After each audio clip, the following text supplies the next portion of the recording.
the phone rings, and I said, hey, hello. And it says, hey, Jim, it's Mel. I said, Mel who? He says, I don't know, Mel Brooks. Hey. So do you still want to play this Jesus guy? And I said, yes. And he says, if you do it, you may never work in this town again. And I got quiet, and I felt fear come into me. That's one thing about our faith. When you feel that, that's not Jesus.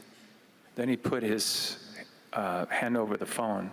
There was a long pause, and I could hear him muffling through the phone. I could hear him say, he's not going to do it.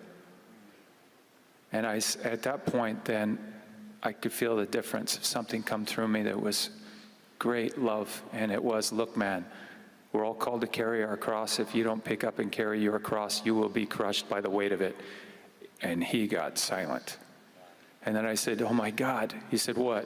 I said, I just realized my initials are JC and I'm 33 years old. He says, God, you're freaking me out. And he hung up the phone. But that's what happened. I mean, it really happened. And we go on to film, and it was this long, coming to conversion that I was going to have to suffer.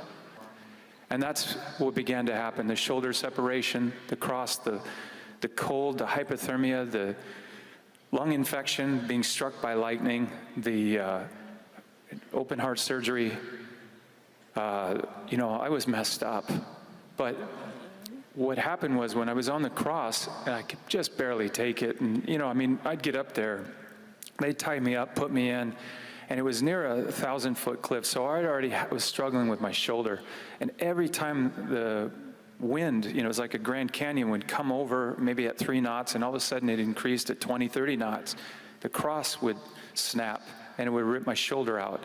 And at one point, I'd have breakfast in the morning. You had to eat because you were so cold, but then I'd throw up, and it was just constant. And even in all this suffering, man, evil has no power over us at all.